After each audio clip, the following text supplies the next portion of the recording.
بسم اللہ الرحمن الرحیم وبہ نستعین سبحانک لا علم لنا الا ما علمتنا انک انت العلیم الحکیم الحمد للہ رب العالمین والصلاة والسلام علی سید المرسلین وعلی آلہ وصحبہ اجمعین ومن تبعہم بإحسان الی یوم الدین اعوذ باللہ من الشیطان الرجیم بسم اللہ الرحمن الرحیم فاعلم انہ لا الہ الا اللہ۔ محترم حاضرین، شیخ عبدالرزاق کی کتابچہ جو میرے ہاتھ میں ہے، اس کا معنی ہی ہے، اس کا نام ہی ہے کلمۃ التوحید لا الہ الا اللہ، فضائلہا و مدلولہا و شروطہا و نواقضہا، یعنی کلمہ توحید لا الہ الا اللہ کے فضائل، اس کا مدلول یعنی معنی، اس کے شرطیں اور اس کے نواقض یعنی اس کو توڑ دینے والی چیزیں، اس کے شرائط اور نواقض جو بعد میں آنے والے ہیں وہ انتہائی اہمیت کے حامل ہیں، اس لیے کہ لا الہ الا اللہ کی فضیلت جو ہم پڑھ رہے ہیں اس میں سے بیشتر حصہ رطب و یابس کے ساتھ بہت سارے مسلمان جانتے ہیں، لیکن لا الہ الا اللہ کا معنی، اس کا تقاضا، اس کے کیا تقاضے ہیں اور کیا شرائط ہیں، کن چیزوں سے لا الہ الا اللہ ٹوٹ جاتا ہے، اسے بہت سارے مسلمان نہیں جانتے، اور ایک طرف وہ لا الہ الا اللہ کہتے ہیں اور سمجھتے ہیں کہ ہم اس کی فضیلتیں حاصل کر رہے ہیں، دوسری طرف اس کے معنی اور مطلب کو نہ سمجھ کر، اس کی شرائط کی مخالفت کر کے یا اس کے بعض نواقض کو اپنے عمل اور عقیدے میں اختیار کر کے وہ لا الہ الا اللہ کو توڑ پھوڑ دیتے ہیں۔ لہٰذا میں گزارش کروں گا کہ یہ جو ہماری بحث ہے، جیسا کہ آپ فضائل کے حوالے سے جان رہے ہیں اور جانیں گے کہ یہ کلمہ کوئی معمولی کلمہ نہیں ہے، دنیا کا سب سے جلیل القدر، سب سے عظیم الشان کلمہ۔ شیخ کہتے ہیں آگے کہ پیچھے کے صفحات میں، پچھلے جو 2 درس ہمارے گزر چکے ہیں 2 مہینوں میں، اس میں بھی ہم نے پڑھا، اور یہ شیخ کہہ رہے ہیں کہ لا الہ الا اللہ سے متعلق قرآن کریم میں جو فضائل اور اس کی اہمیت و افادیت کا ذکر ہے، ہم نے اس میں سے کچھ کا تذکرہ کیا۔ یہ وہ عظیم الشان کلمہ ہے، شیخ نے کہا، پچھلے درس میں بھی میں نے یہ باتیں کہی تھی، آپ کا ذہن اس سے جڑ جائے اس لیے تھوڑا سا دہرا رہا ہوں کہ یہ وہ کلمہ ہے جس کی وجہ سے اللہ نے آسمانوں اور زمین کو پیدا کیا، جس کی بنیاد پر، جس کی وجہ سے مخلوقات کو پیدا کیا گیا، اور اسی کے ساتھ اسی کی تعلیم، بنیادی تعلیم یہی دے کر تمام رسولوں کو بھیجا گیا، کتابوں کو نازل کیا گیا، اور شریعتوں کو اللہ تبارک و تعالیٰ نے جو ہے شریعتوں کو بنا کر قانون کی حیثیت سے دنیا میں نافذ کیا، لوگوں تک پہنچایا، اور اسی کی بنیاد پر موازین، قیامت کے دن میزان عمل منعقد ہوگا، اور دواوین یعنی جو نامہ اعمال اور تحریر شدہ چیزیں لکھی جاتی ہیں اسی کے لیے تیار کی گئی ہیں، اسی سے جنت اور جہنم کے معاملات طے ہوں گے۔ لا الہ الا اللہ کہنے والا جنت میں جائے گا، پہلے جائے بعد میں جائے گا، اور لا الہ الا اللہ کو نہ ماننے والا جہنم میں جائے گا۔ ہاں، اسی کی وجہ سے دنیا کے سارے لوگوں میں، انسانوں میں 2 گروہ ہیں، مومنین کا اور کفار کا۔ جو لا الہ الا اللہ کا ماننے والا ہے وہ مومن، جو نہیں مانتا وہ کافر۔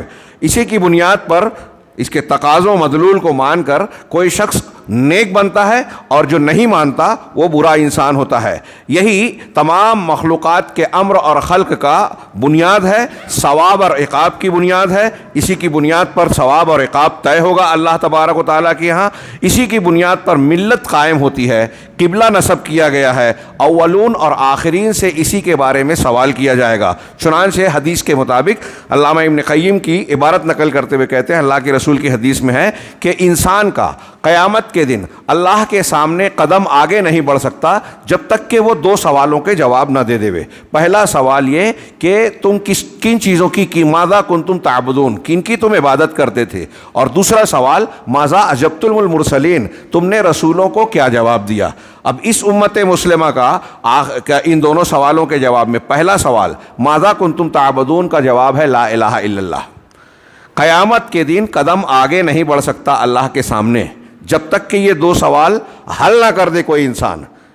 تو پہلا سوال کیا ہے کہ تم نے کس کی عبادت کی، تو اس کا جواب ہوگا لا الہ الا اللہ۔ لا الہ الا اللہ کا مطلب ہم نے عبادت کے لائق صرف اللہ کو سمجھا۔ دوسرا سوال کہ رسولوں کو کیا جواب دیا، اس کا جواب ہوگا محمد رسول اللہ، ہم نے محمد صلی اللہ علیہ وسلم کو رسول مانا، اقرار کیا، عمل کیا، طاعت و سمع کیا. اور لا الہ الا اللہ جو ہم نے مانا تو اس کو بھی علم کے طور سے جانا، سمجھا، اس کا اقرار کیا اور اس پر عمل کیا. یہ تو میدان محشر کی بات ہے. میں یہاں جو کتاب میں مذکور ہے اس سے پہلے کا ذکر کروں کہ دنیا کا کوئی بھی انسان جب مرتا ہے تو اس سے قبر میں 3 سوال ہوگا. ہاں، اختلاف کے ساتھ کہ کافروں سے ہی، منافقوں سے نہیں، سارے انسانوں سے سوال ہوگا. تمہارا رب کون ہے؟ من ربک، ما دینک، ماذا تقول فی محمد صلی اللہ علیہ وسلم. اس میں پہلا جواب کہ میرا رب اللہ ہے، یہ وہی دے سکے گا جو لا الہ الا اللہ کو مانتا ہے. میرا دین اسلام ہے، میرے رسول محمد صلی اللہ علیہ وسلم کو میں نے رسول مانا. کوئی پڑھتا ہے نہیں پڑھتا ہے، اس کو اس سوال، ان 3 سوال کا جواب دینا ہوگا. اگر نہیں دے سکا تو یہیں سے عذاب کا سلسلہ شروع ہو جائے گا. چنانچہ آگے کہتے ہیں کہ کلمہ توحید لا الہ الا اللہ کے فضائل اتنے سارے ہیں کہ کسی انسان کے لیے ممکن نہیں ہے کہ ان کے فضائل کو گن سکے، کیونکہ دنیا اور آخرت کے سارے ثواب، سعادتیں اسی پر منحصر ہے.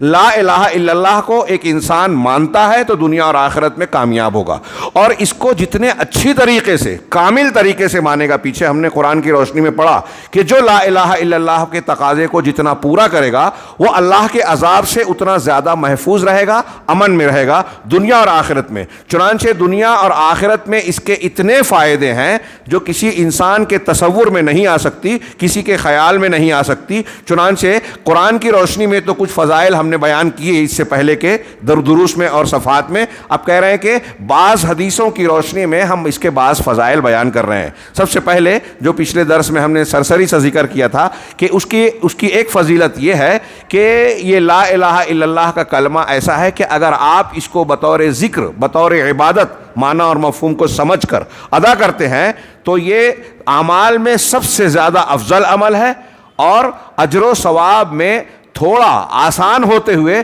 عظیم الشان اور بہت زیادہ اجر و ثواب کا باعث ہے. یہ گردنوں کو آزاد کرنے کے برابر ہے. آپ کے پاس روپیے پیسے نہیں ہیں، غلام کو آزاد کرنا ایک بڑی نیکی ہے. آج کل وہ غلام نہیں پائے جاتے. ایک غلام کی قیمت اگر آج کے حساب سے اگر مان لیا جائے، اس زمانے میں جو پائے جاتے تھے اگر آج ہوتے تو غریب متوسط طبقے کے بھی بس میں نہیں ہوتا کہ غلام کو خرید سکے. بڑا مہنگے ہوتے تھے. تو غلام کو آزاد آپ نہیں کر سکتے، لیکن لا الہ الا اللہ کے ورد کے ذریعے، اس کے ذکر اور عبادت کے ذریعے سے آپ وہ ثواب حاصل کر سکتے ہو. اسی طریقے سے اس کا ورد اور ذکر کر کے آپ شیطان کے شر سے اپنے آپ کو محفوظ کر سکتے ہو.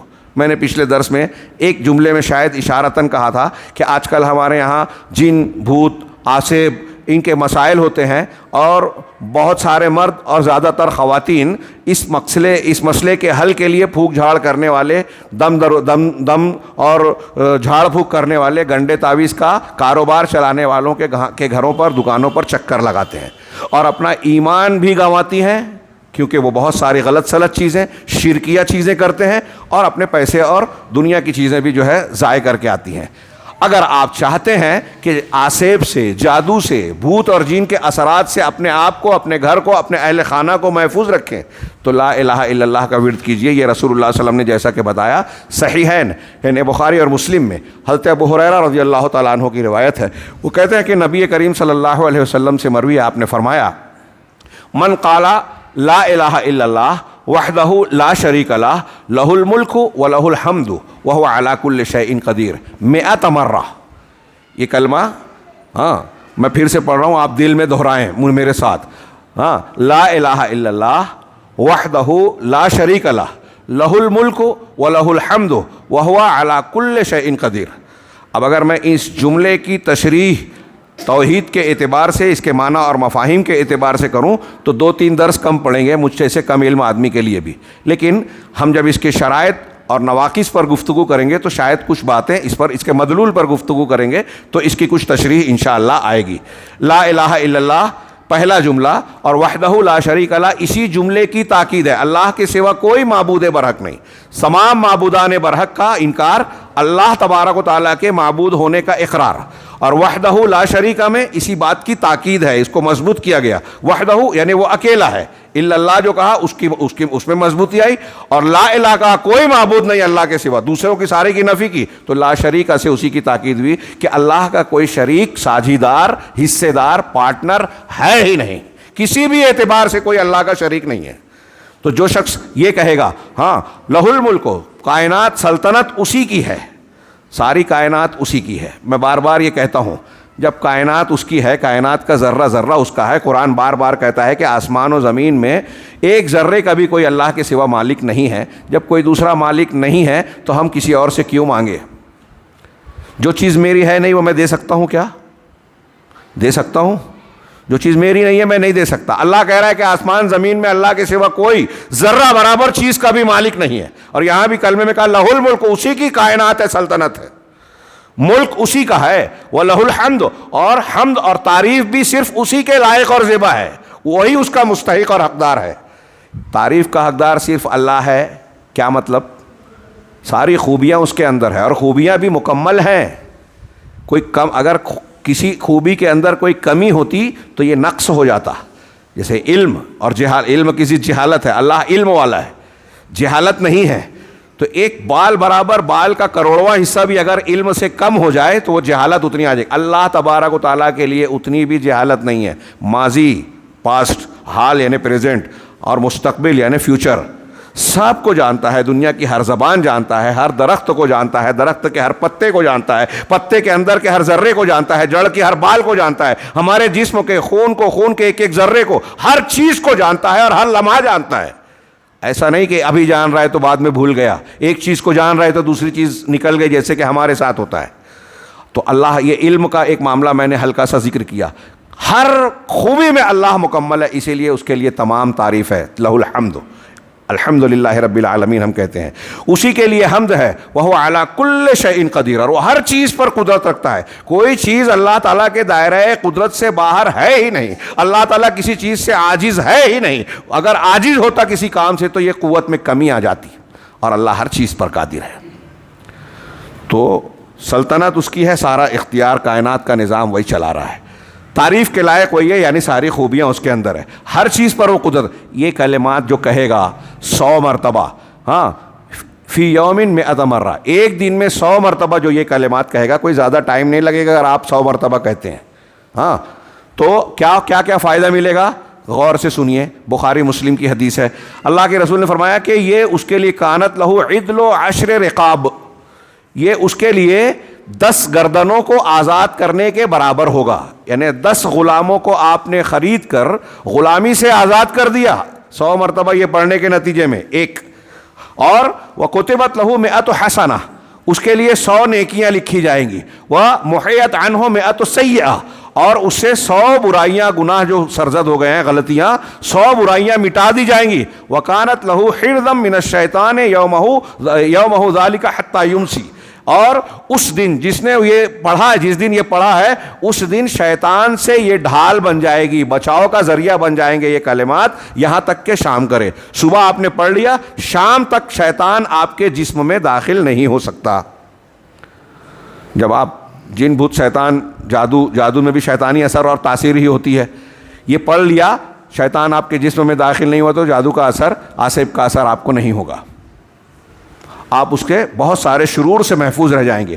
وَلَمْ يَأْتِ أَحَدٌ بِأَفْضَلَ مِمَّا جَاءَ بِهِ، اور اس شخص نے جو عمل کیا 100 مرتبہ پڑھ کر، اس سے بہتر کوئی اور نہیں عمل نہیں کر پائے گا، إِلَّا أَحَدٌ عَمِلَ أَكْثَرَ مِنْ ذَلِكَ، سوائے اس آدمی کے جو اس سے زیادہ، یعنی 100 سے زیادہ مرتبہ اس کو پڑھے، وہ اس سے افضل ہوگا۔ مطلب یہ 100 مرتبہ اگر ہم نے پڑھ لیا تو کیا کیا ثواب مل رہا ہے، کیا کیا اجر و فضیلت مل رہی ہے؟ 10 غلاموں کی آزادی، 100 نیکیاں، 100 گناہوں کا مٹنا، شیطان سے تحفظ، اور اس دن سب سے افضل اللہ کے یہاں مانے جائیں گے، سوائے اس کے جو اس سے زیادہ پڑھے وہ اس سے زیادہ افضل ہو جائے گا.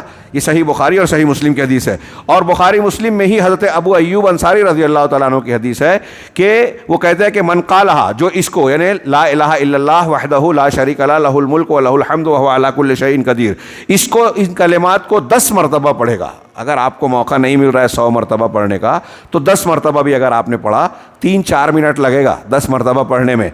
10 مرتبہ پڑھا تو یہ ایسا ہوگا جیسے اس نے اسماعیل علیہ السلام کی اولاد میں سے 4 غلاموں کو آزاد کیا. حضرت اسماعیل کی اولاد مطلب جن کو آزاد کر رہا ہے وہ غلام بھی فضیلت والی نسل سے. ہاں، بنی اسماعیل کے 10 لوگوں کو آزاد کیا، یہ ایک فضیلت. ہاں، میں چاہتا تھا کہ اس پہ اور بولوں لیکن مضمون پھر ادھورا رہ جائے گا. آج فضائل کے مضمون کو میں پورا کرنا چاہتا ہوں تاکہ اگلے درس میں ہم شروط لا الہ الا اللہ پڑھ سکیں. اس کی ایک فضیلت یہ ہے کہ یہ لا الہ الا اللہ کا کلمہ انبیاء کرام علیہم الصلاۃ والسلام نے جو کلمات اوراد بیان کیے ہیں، انبیاء کرام نے جو کلمات پڑھے ہیں، ان کلمات میں، ان اوراد میں سب سے زیادہ فضیلت والا ہے. میں اکثر ایک بات کہتا ہوں طلبہ کو پڑھاتے ہوئے کہ دنیا کے معاملات میں آپ دیکھتے ہیں کہ جو چیزیں قیمتی ہوتی ہیں، جن کی قیمت زیادہ وہ بہت کم ملتی ہیں، اور اگر کسی کے پاس ہوتی ہے تو وہ چھپا کر رکھتا ہے. کسی کے پاس قیمتی ہیرا ہو تو چھپا کے رکھے گا، یا اور کوئی چیز چھپا کے جو کمیاب ہو وہ قیمتی ہوتی ہے. بعض لوگ جو ہے دینی امور میں بھی ایسا ہی سمجھتے ہیں، یہ غلط فہمی کا شکار ہوتے ہیں کہ ایک عمل، ایک عبادت، ایک چیز جو سب جانتے ہیں تو لوگ سمجھتے ہیں اس کی اہمیت نہیں ہے. تو ہم کچھ ایسی چیز ڈھونڈیں جو لوگ نہیں جانتے، لوگوں کے علم میں نہیں ہے. ہاں، تو عبادات اور اوراد اور وظائف کے سلسلے میں میں یہ بات کہنا چاہتا ہوں کہ اللہ کے تعالیٰ نے اور رسول اللہ صلی اللہ علیہ وسلم نے اس کے بالکل دنیاوی مادی چیزوں کے بالکل برخلاف معاملہ رکھا ہے کہ جو جتنی زیادہ اہمیت کی چیز ہے، جو جتنی زیادہ فضیلت کی چیز ہے، اس کو اتنا زیادہ واضح کر کے بیان کیا ہے. اب لا الہ الا اللہ، ابھی بہت سارے لوگوں نے اعلان سنا، یا آپ لوگ یہاں موجود ہیں، جمعہ میں جو لوگ موجود تھے ان کو ایسا لگتا ہے سننے کے بعد ارے یہ تو ہم جانتے ہیں، اس کی فضیلت کیا سنیں گے، اس کی فضیلت جانتے ہیں. نہیں جانتے. ہاں، میں نے پتہ نہیں یہ روایت پیش کی نہیں کی، آگے شاید آئے. حضرت موسیٰ علیہ السلام نے اللہ تبارک و تعالیٰ سے کہا، ایک ابن حبان وغیرہ کی مقبول روایت ہے، ہاں، کہ اللہ مجھ کو کوئی ورد بتا میں تیرا ذکر کروں. تو اللہ نے کہا کہ لا الہ الا اللہ کہا کر. رسول اللہ صلی اللہ علیہ وسلم نے بیان کیا یہ. تو حضرت موسیٰ نے کہا کہ تیرے سارے بندے یہ کہتے ہیں، سارے بندے یہ کلمہ کہتے ہیں لا الہ الا اللہ. مطلب حضرت موسیٰ کچھ اسپیشل چاہتے تھے، جیسے میں بتا رہا ہوں نا کہ جو چیزیں عام ہوتی ہے تو ہم لوگوں کی نظر میں اس کی قیمت کم ہوتی ہے، ہم کچھ اسپیشل ڈھونڈتے ہیں اور رازدارانہ بتاتے ہیں ارے فلاں مولوی صاحب نے، فلاں پیر صاحب نے، فلاں بزرگ نے خواب میں دیکھا تھا، ان کو ایسا معلوم ہوا تھا، انہوں نے اپنے تجربے کے بعد مجھ کو یہ والا ورد بتایا ہے، بہت خفیہ اور خاص. تو آدمی سمجھتا ہے کہ یہ جو ہے بزرگ صاحب نے بتایا ہے اس لیے زیادہ اہمیت کے حامل ہے. سب سے پہلی چیز یہ بات دماغ میں بٹھا کے رکھیے کہ اللہ کے رسول صلی اللہ علیہ وسلم نے جو نسخے بتائے نا، اس سے زیادہ بہتر دنیا میں کوئی پیش نہیں کر سکتا. کوئی کتنا بڑا بھی بزرگ ہو، ہوا میں اڑے، پانی پہ چلے، آگ میں کھیلے، کرامت کھیلے، نبی صلی اللہ علیہ وسلم کی بتائی ہوئی چیز اور تعلیم سے بہتر اس کی تعلیم ہو ہی نہیں سکتی. آپ اللہ کے نبی صلی اللہ علیہ وسلم کی بتائی ہوئی کسی چیز پر عمل کر رہے ہیں تو اس کی اپنی برکت اور اس کی فضیلت، اہمیت تو ہے ہی. آپ اس پر عمل کر کے رسول اللہ صلی اللہ علیہ وسلم کی اتباع کر رہے ہیں، یہ بذات خود ایک نیکی ہے. کسی بزرگ کے تجربے پر آپ عمل کر رہے ہیں، یہ نیکی نہیں ملے گی. اتباع رسول کی، اتباع رسول اللہ نے بھی حکم دیا، رسول نے بھی دیا، یہ فرض ہے، ضروری ہے اتباع کرنا اللہ کے نبی صلی اللہ علیہ وسلم کی. تو میں یہ عرض کر رہا تھا کہ نبی صلی اللہ علیہ وسلم نے یہ جو بار بار بیان کیا اور انبیاء نے بیان کیا، یہ اللہ کے نبی صلی اللہ علیہ وسلم لما ثبت فی الحدیث عن النبی، نبی صلی اللہ علیہ وسلم سے یہ بات ثابت ہے. طبرانی کی روایت ہے، دعا میں حضرت علی کی حدیث ہے. نبی صلی اللہ علیہ وسلم کا ارشاد ہے، آپ فرماتے ہیں کہ افضل ما قلت انا والنبی والنبیون عشیۃ عرفہ، سب سے افضل بات، سب سے فضیلت والا کلمہ جو میں نے کہا اور نبیوں نے کہا. اب انبیاء کرام علیہم الصلاۃ والسلام کی بتائی ہوئی تعلیم یا ذکر اور دعا اس سے بڑھ کر کسی کی دعا ہو سکتی ہے کیا؟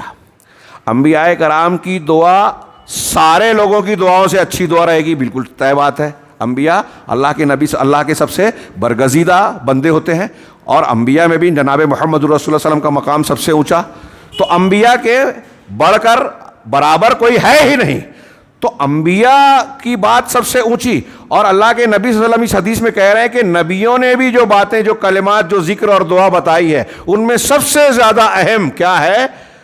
جو عرفہ کی شام کہا جاتا ہے۔ کیا کہا جاتا ہے؟ لا الہ الا اللہ وحدہ لا شریک لہ لہ الملک ولہ الحمد وہو علی کل شیء قدیر، جو ابھی ہم نے پڑھا۔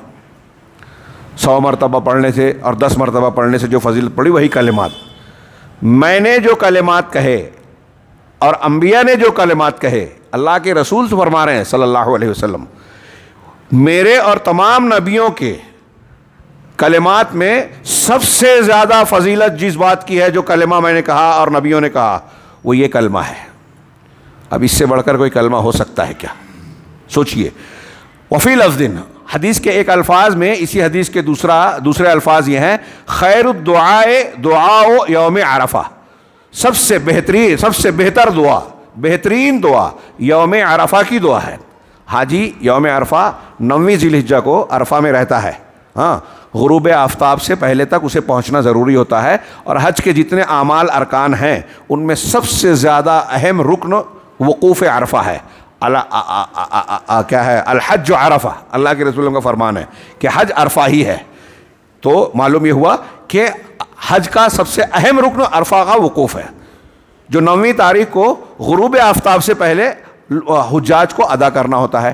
اس درمیان جب وہ عرفہ میں رہتے ہیں پورے دن، سورج ڈھلنے سے لے کر جو ہے غروب آفتاب تک، ہاں، یا صبح سے لے کر غروب آفتاب تک، اس دن بھر حاجی دعائیں، ذکر و اذکار اور بہت سارے عبادتیں کرتا ہے، کلمات کہتا ہے، ہاں، 2 نمازوں کا وقت آتا ہے بیچ میں، ان میں حاجی کو یہ تعلیم دی گئی ہے کہ یہ کلمات کہا کرے، لا الہ الا اللہ وحدہ لا شریک لہ لہ الملک ولہ الحمد وہو علی کل شیء قدیر۔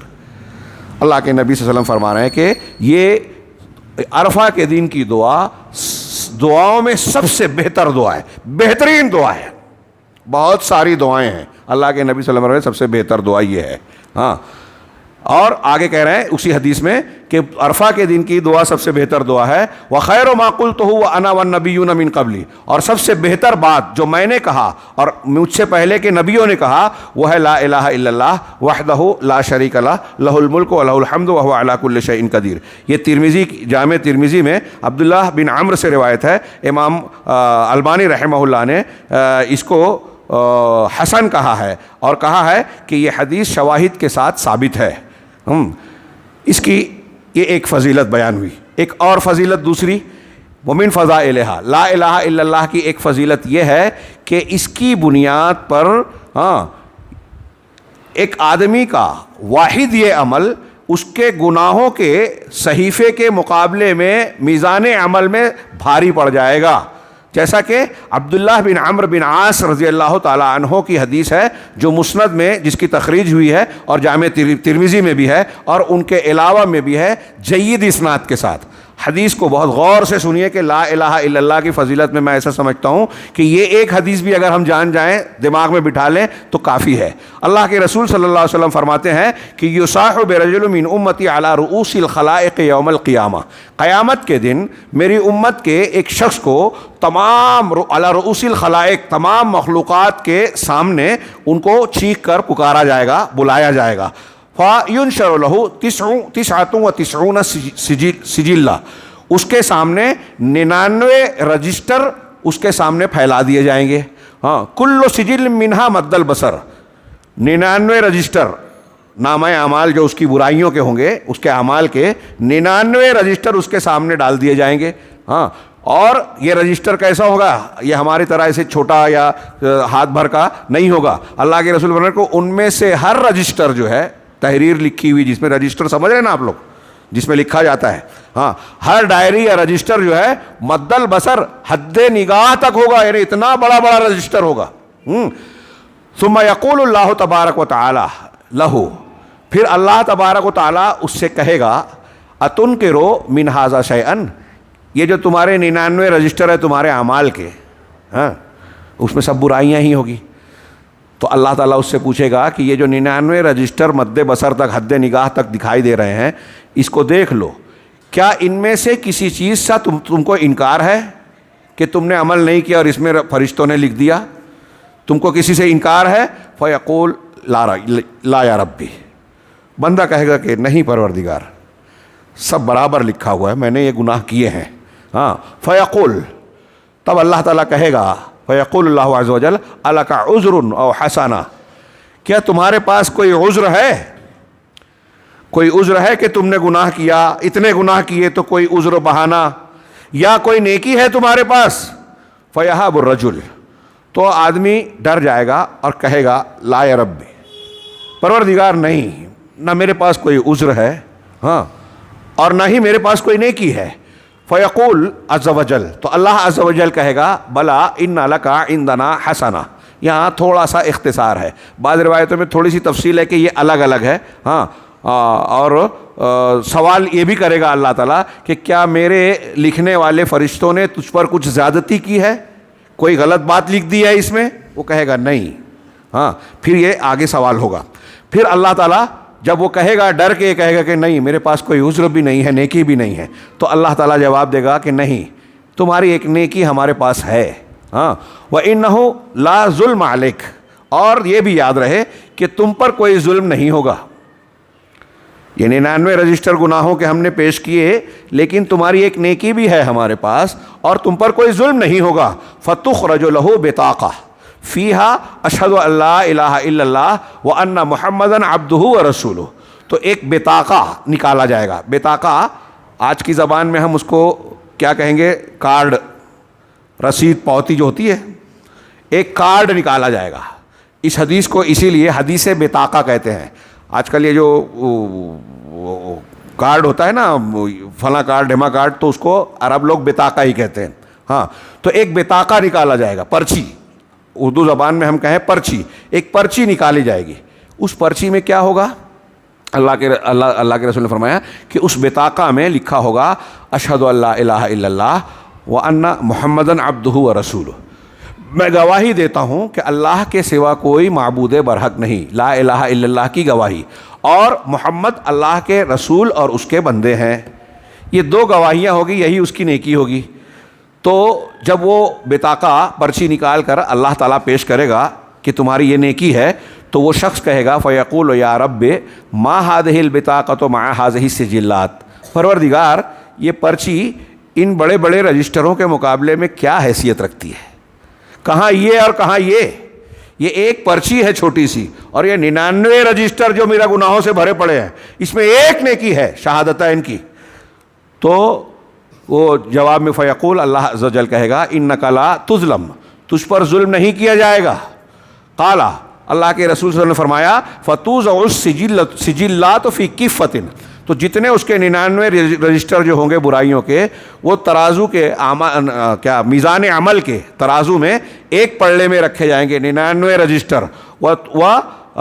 والبطاقۃ فی کفۃ، اور وہ جو پرچی ہوگی وہ دوسرے پلڑے میں رکھی جائے گی. فتاشت السجلات وثقلت البطاقہ، اور نتیجہ کیا ہوگا کہ جتنے 99 رجسٹر ہوں گے یہ ہلکے پڑ جائیں گے، اور بطاقہ والی پرچی والے پلڑا جو ہے بھاری پڑ جائے گا. لا الہ الا اللہ کا پلڑا بھاری ہوگا، جھک جائے گا. غور فرمائیے، لا الہ الا اللہ محمد رسول اللہ کی گواہی کتنی وزندار ہے. 99 رجسٹر گناہوں کے، وہ بھی حد نگاہ تک ایک پلڑے میں، اور لا الہ الا اللہ محمد رسول اللہ کی گواہی ایک پلڑے میں، یہ پلڑا بھاری ہوگا. یہ لا الہ الا اللہ کے فضیلت ہے. لیکن یہاں تھوڑی سی وضاحت بہت ضروری ہے. ہم اور آپ یہاں جو بیٹھے ہوئے ہیں، کوئی یہ نہ سمجھ لے کہ ارے میں تو لا الہ الا اللہ محمد رسول اللہ کی گواہی دیتا ہوں اور ابھی اتنا گناہ کیا بھی نہیں کہ 99 رجسٹر بھرے، ابھی تو 25-30 ہی بھرا ہے، ہاں تھوڑا کر لو گناہ. نہیں، ہاں یہ غلط فہمی نہ ہو.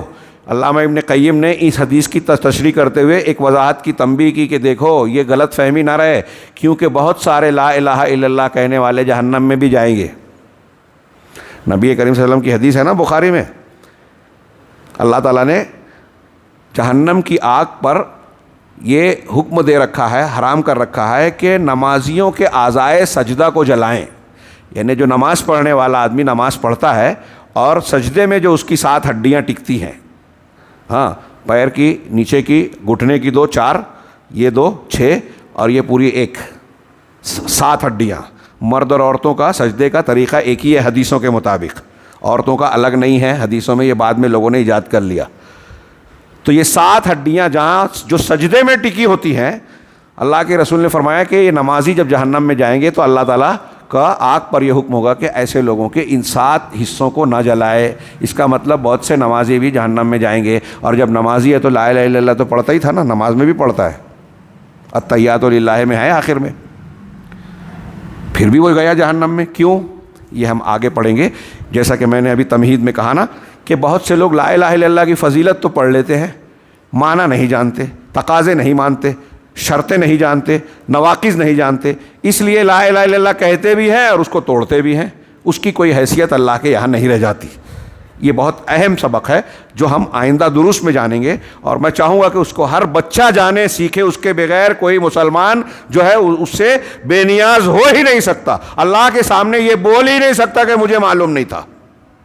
یہ سیکھنا ہر مسلمان پر فرض ہے، اس کے بغیر چارہ نہیں ہے. قرآن میں نے اس سے پہلے درس میں بتایا، اللہ نے صاف صاف کہہ دیا کہ قیامت کے دن یہ عذر نہیں چلے گا کہ ہمیں معلوم نہیں تھا، ہم غافل تھے. اور یہ بھی نہیں چلے گا کہ باپ دادا کرتے تھے تو ہم بھی کر لیا.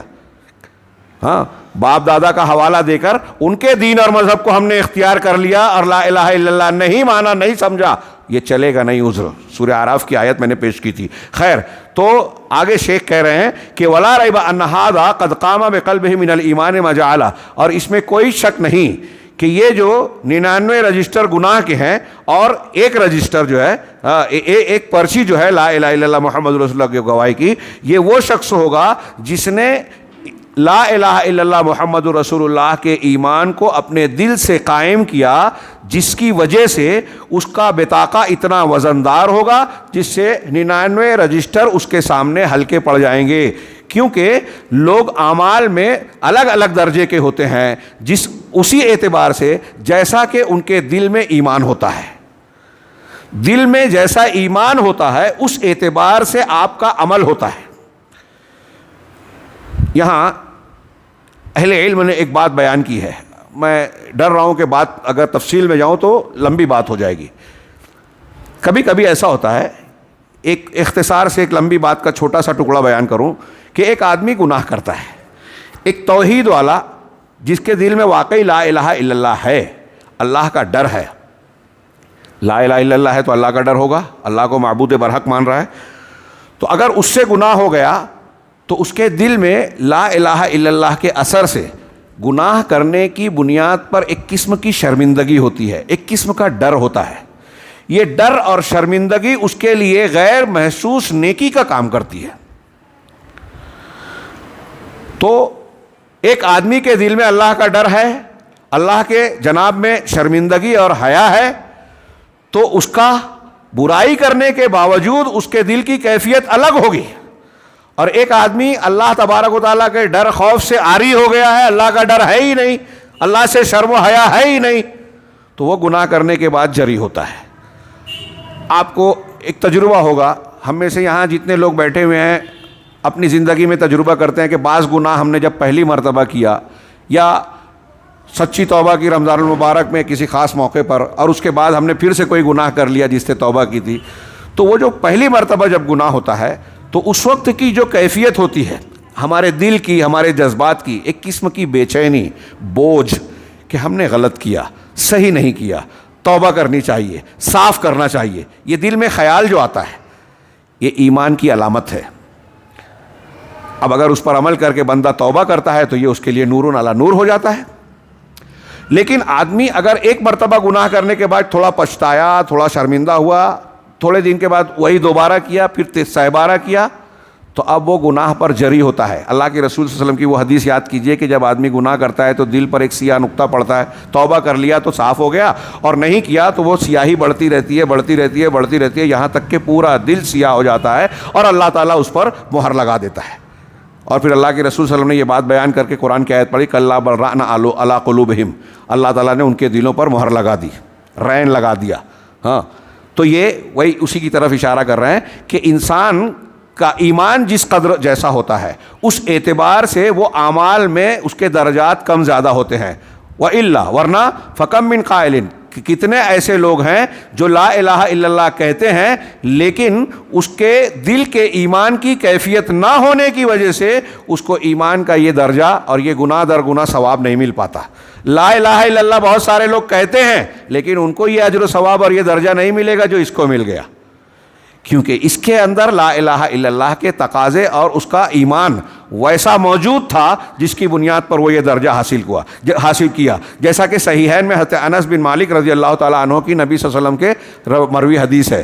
بہت غور سے سنیے گا، ایک علمی بحث ہے اور اس کو نہ سمجھ کر مسلمانوں کے کچھ فرقے خارجی وغیرہ، خارجی معتزلہ گمراہ ہو گئے، لیکن میں ابھی اس عقیدے کی اس بحث میں نہیں جاؤں گا. ہاں انہوں نے کہا کہ نبی صلی اللہ علیہ وسلم نے فرمایا کہ جہنم سے وہ شخص جو لا الہ الا اللہ نے جس نے لا الہ الا اللہ کہا اور اس کے دل میں ایک جو کے دانے کے برابر بھی شعیر، وفی قلبہ وزن شعیرۃ من خیر، جو کے دانے کے برابر بھی اگر بھلائی ہے اور لا الہ الا اللہ کہنے والا ہے تو وہ جہنم سے نکالا جائے گا. یخرج من النار، جہنم سے نکلے گا. مطلب پہلے گناہوں کی زیادہ ہونے کی وجہ سے جہنم میں جائے گا، جہنم میں گیا لیکن اس کے دل میں وہ لا الہ الا اللہ کہنے والا ہے اور اس کے دل میں جو کے دانے کے برابر بھلائی ہے، بہت تھوڑی سی بھلائی ہے. لا الہ الا اللہ کے ساتھ شرط یہ ہے لا الہ الا اللہ ہو. لا الہ الا اللہ نہیں ہے اگر تو بندہ کبھی بھی جہنم سے نہیں نکلے گا، کبھی بھی، اور کسی کی سفارش کام نہیں آئے گی. یہ بار بار ہم پڑھ رہے ہیں. تو کہا کہ ایک جو کے دانے کے برابر وہ نکالا جائے گا. اسی طریقے سے اللہ کے رسول نے آگے فرمایا کہ وَيَخْرُجُ مِنَ النَّارِ، اور جہنم سے وہ شخص بھی نکلے گا ہاں من قال لا الہ الا اللہ وفی قلبہ وزن برۃ من خیر، جو لا الہ الا اللہ کہتا ہے اور اس کے دل میں گیہوں کے ایک دانے کے برابر بھی بھلائی ہو. یہ دوسرا یعنی جو سے بھی کم. وَيَخْرُجُ مِنَ النَّارِ، تیسرا جملہ فرمایا کہ جہنم سے نکلے گا. یخرجو بھی پڑھا جا سکتا ہے کہ نکالا جائے گا. ہاں جہنم سے نکلے گا وہ شخص جس نے لا الہ الا اللہ کہا اور اس کے دل میں ذرہ برابر بھی خیر ہو. وفی قلبہ وزن ذرۃ من خیر، اس کے دل میں ذرہ برابر بھی خیر ہو. یہ حدیث بھی جو ہے ادھر ادھر کی نہیں ہے، صحیح بخاری اور صحیح مسلم کی ہے. لا الہ الا اللہ موجود ہے اور اس کے ساتھ میں اگر تھوڑی سی بھی خیر موجود ہے تو آدمی جہنم میں جانے کے باوجود جہنم سے نکالا جائے گا. اللہ تعالیٰ ہمیں جہنم میں جانے سے ہی محفوظ رکھے. ہاں لیکن یہ لا الہ الا اللہ کی فضیلت ملاحظہ فرمائے. اب یہ ایک اور فضیلت کی طرف ہم آگے بڑھ رہے ہیں. نہیں، انہوں نے اس حدیث کے بعد کہا اس سے یہ اس بات کی دلیل ہے کہ لا الہ الا اللہ کہنے والے لوگ درجات میں الگ الگ ہیں جیسا کہ ان کے دل میں اس کے متعلق ایمان ہے. تو ایمان جس قدر ہوگا اس اعتبار سے ان کے درجات کم اور زیادہ ہوں گے. جیسے یہاں بتایا کہ رائی کے دانے، جو کے دانے کے برابر، یا پھر گندم یا گیہوں کے دانے کے برابر، یا پھر ذرہ برابر. آگے لا الہ الا اللہ کی ایک فضیلت یہ ہے کہ اگر لا الہ الا اللہ کی فضیلت کہ اگر آسمانوں کو، ساتوں آسمان اور زمین کو اس کے مقابلے میں تولا جائے، ترازو کے ایک پلڑے میں ساتوں آسمان، صرف ساتوں آسمان ہی نہیں، حدیث میں آ رہا ہے کہ ساتوں آسمان میں جو لوگ ہیں اللہ کو چھوڑ کر ان سب کو، زمین میں جو لوگ ہیں ان سب کو لے کر ترازو کے ایک پلڑے میں رکھا جائے اور لا الہ الا اللہ کو دوسرے پلڑے میں. 199 رجسٹر کی بات تھی، یہاں آسمان اور زمین کو کے مقابلے میں لا الہ الا اللہ کے وزن کی بات ہو رہی ہے. اگر ایسا کیا جائے تو لا الہ الا اللہ بھاری ہوگا. مسند کی روایت ہے، عبداللہ بن عمر رضی اللہ تعالیٰ عنہ کہتے ہیں نبی صلی اللہ علیہ وسلم سے روایت ہے کہ ان نوحا قال لابنہ، نوح علیہ السلام نے اپنے بیٹے سے کہا عند موت ہی، اپنی موت کے وقت. حضرت نوح علیہ السلام اپنی وفات کے وقت یہ کہہ رہے ہیں. موت کا لفظ ہے، نبی کے لیے موت کا لفظ، ہمارے ہندوستان پاکستان میں نبیوں کے لیے موت کا لفظ استعمال کیے تو گستاخی مانی جاتی ہے. قرآن میں ہے، حدیث میں ہے، صحابہ اور تابعین یہ استعمال کرتے تھے، یہ گستاخی نہیں ہے. ہاں تو بہرحال یہ اللہ تبارک و تعالیٰ کی ذات اس سے مبرہ ہے، باقی تمام لوگوں کو موت آنی ہے، کل نفس ذائقۃ الموت۔ ہاں، تو نوح علیہ الصلوۃ والسلام نے اپنی موت کے وقت اپنے بیٹے سے کہا آمرک بلا الہ الا اللہ۔ ایک انسان دنیا سے رخصت ہوتے ہوئے اپنے بیٹے کو اگر کوئی بات کہہ رہا ہے تو اس کی ایک الگ اہمیت ہوتی ہے، وصیت کی طرح، وصیت کہتے ہیں ہم اسے۔ ہاں، اور ایک پیغمبر، وہ بھی جلیل القدر پیغمبر کہہ رہے ہیں، اور اس بات کو اللہ کے رسول صلی اللہ علیہ وسلم بیان کر رہے ہیں۔ ہاں، تو کہہ رہے ہیں کہ اپنے بیٹے سے نوح علیہ الصلوۃ والسلام نے کہا کہ میں تمہیں لا الہ الا اللہ کا حکم دیتا ہوں۔ آگے اس کی وجہ بتائی، اس لیے فإن السماوات السبع والأرضین السبع لو وضعت فی کفہ ووضعت لا الہ الا اللہ فی کفہ، اس لیے کہ ساتوں آسمان اور ساتوں زمینیں، اس سے پتہ چلا کہ زمینیں بھی سات ہیں۔ اب اس میں اختلاف ہے کہ سات زمینیں کیسے ہیں، قرآن میں بھی اس کا تذکرہ ہے نا، مثلہن، سورہ طلاق میں آخر میں۔ تو کیسے سات زمینیں ہیں؟ تو کچھ لوگ کہتے ہیں کہ زمین کی سات پرتیں ہیں، کچھ لوگ کہتے ہیں کہ جیسے آسمان ہے نا، ہمارے اوپر یہ آسمان پہلا، اس کے اوپر دوسرا، اس کے اوپر تیسرا، ایسے سات آسمان ہیں۔ تو ہماری زمین ہے، اس زمین کے لیے آسمان ہے اوپر ہونے کی وجہ سے، سما، عربی میں آسمان کو سما کہتے ہیں، اور سما ہر وہ چیز جو اوپر ہے۔ تو جیسے ہمارے لیے یہ آسمان ہے ویسے آسمان کے لیے یہ زمین ہے۔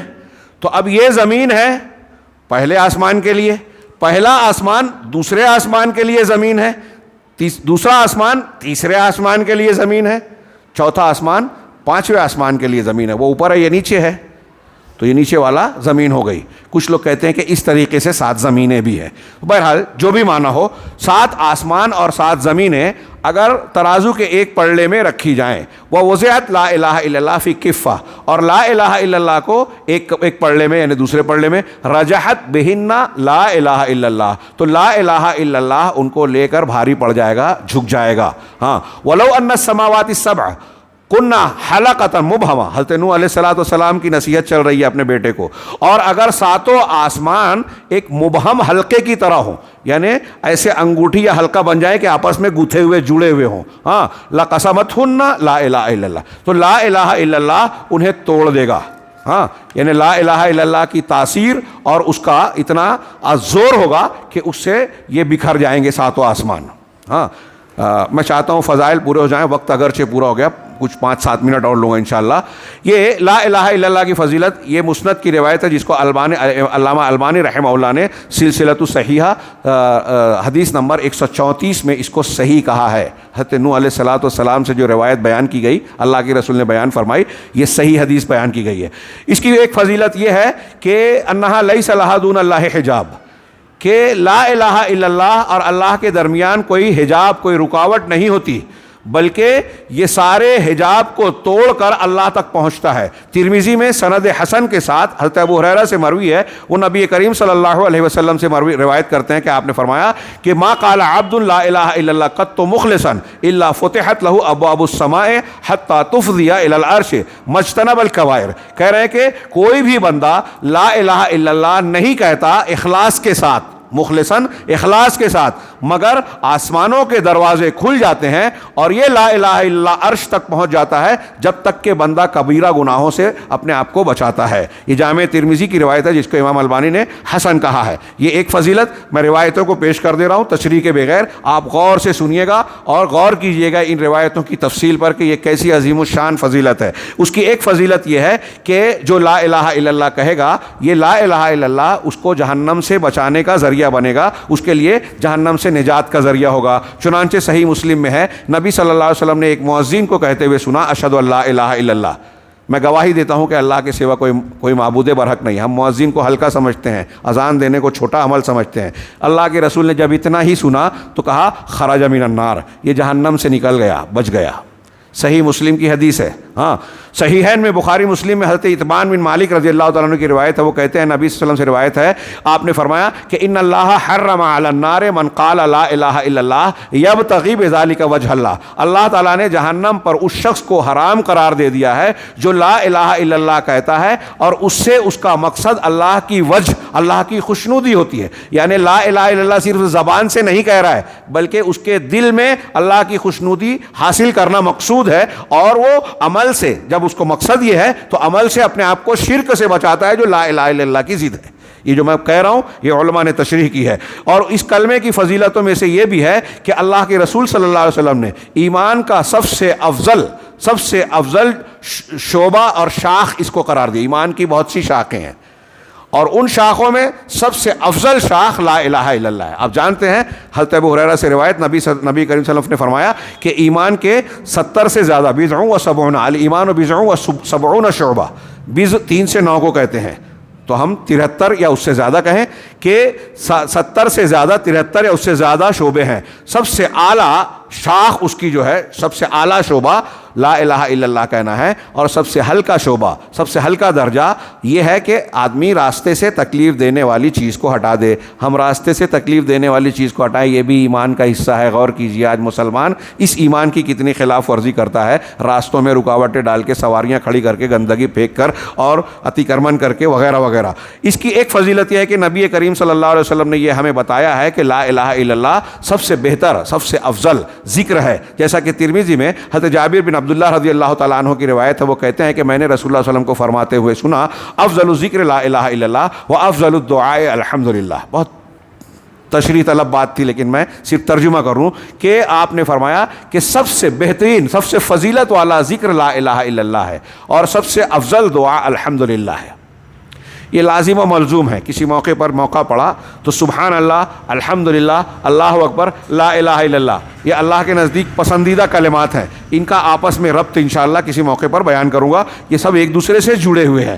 ہاں تو سب سے بہترین ذکر جو ہے لا الہ الا اللہ ہے اور سب سے افضل دعا الحمدللہ ہے. اس سلسلے کی آخری فضیلت جو شیخ عبدالرزاق نے بیان کی ہے وہ یہ کہ لا الہ الا اللہ کی فضیلت یہ ہے کہ جو شخص اپنے دل کے خلوص کے ساتھ لا الہ الا اللہ کہے گا قیامت کے دن نبی کریم صلی اللہ علیہ وسلم کی شفاعت کا مستحق ہوگا. جیسا کہ صحیح میں حضرت ابو ہریرہ رضی اللہ تعالیٰ عنہ کی حدیث ہے. ان سے پوچھا گیا کہ اے اللہ کے رسول آپ قیامت کے دن آپ کی شفاعت پانے والا خوش قسمت انسان سعادت مند انسان سب سے بڑھ کر کون ہوگا؟ تو آپ نے کہا لقد ظننت یا ابا ہریرہ اللہ یسألنی عن ھذا الحدیث احد اول منک. اے ابو ہریرہ مجھے یہ اندازہ تھا خیال تھا کہ اس حدیث کے بارے میں تجھ سے پہلے مجھ سے کوئی سوال نہیں کرے گا. یہ گویا حضرت ابو ہریرہ کی تعریف کر رہے ہیں اللہ کے رسول. اور کہا لما رأیت من حرصک علی الحدیث جو میں نے حدیث کے سلسلے میں تمہاری حرص تڑپ شوق دیکھا اس سے مجھے یہ اندازہ تھا کہ اس بارے میں سب سے پہلے تم ہی مجھ سے سوال کرو گے.